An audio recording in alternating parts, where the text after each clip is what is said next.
আমরা আয়ের ভিত্তিতে চলতে চাই, জনগণের টাকায় চলতে চাই। এত প্রবৃদ্ধি, এমপ্লয়মেন্ট নাই কেন? 40 লক্ষের উপরে শিক্ষিত গ্রাজুয়েট ছেলেমেয়েরা কেন বেকার?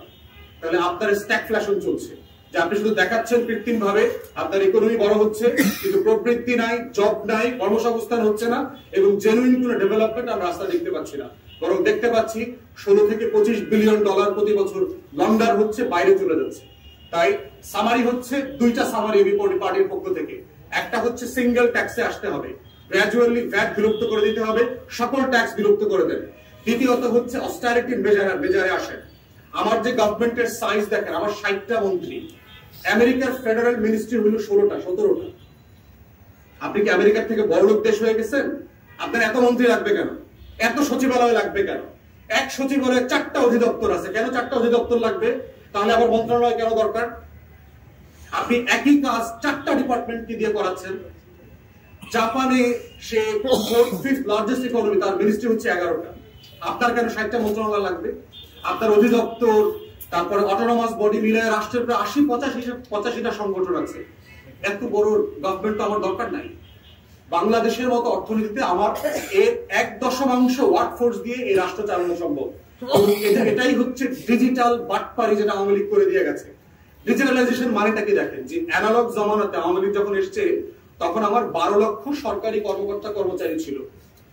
এখন আমার এটা 19 লক্ষ সরকারি কর্মকর্তা কর্মচারী। তাহলে ডিজিটাল হইলে তো কাজের সংখ্যা, ওয়ার্কফোর্স তো কমার কথা। আমার তো 12 লাখ তো 6 লাখে চলে আসার কথা। তাহলে এটা 1.5 গুণ বাড়লো কেন? 19 লাখে গেল কেন? তাহলে রাষ্ট্র যেটা হয়েছে ডিজিটাল হয় নাই, রাষ্ট্র হচ্ছে অ্যানালগ এবং ডিজিটালের একটা খিচুড়ি হয়েছে, যেখানে এখন আপনার প্রত্যেকটা ফর্ম কম্পিউটারে ফিল আপ করতে হয়, ওইটা প্রিন্ট করে আবার ফিজিক্যালি গিয়ে ফাইলে জমা দিয়ে আসতে হয়। এই হচ্ছে বাংলাদেশের ডিজিটাইজেশন যেটা হয়েছে। তাহলে এই ব্যয় সংকোচনের জায়গায় নীতিতে আসতে হবে রাষ্ট্রকে।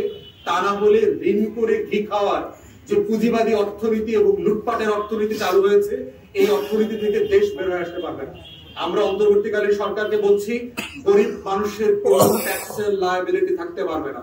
অবিলম্বে এই যে 65টা সার্ভিসেসের উপরে এবং পণ্যের উপরে যে আপনারা শুল্ক বাড়িয়েছেন এবং আরোপ করেছেন, সেটা অবিলম্বে উঠায় নিতে হবে।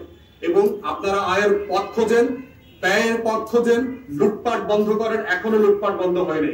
যত পরিমাণ টাকা সাবসিডি দেওয়া হচ্ছে, ওই লুটেরাদেরকে দেওয়া হচ্ছে। স্টক এক্সচেঞ্জের কমিশন যে চেয়ারম্যান, তারপরে হচ্ছে পুঁজিবাজারে যাদেরকে চেয়ারম্যান করা হয়েছে, সিচুয়েশন হ্যান্ডেল করতে পারছে না। তো একের পর আমরা দেখতে পাচ্ছি যে রং সিদ্ধান্ত, ভুল সিদ্ধান্ত।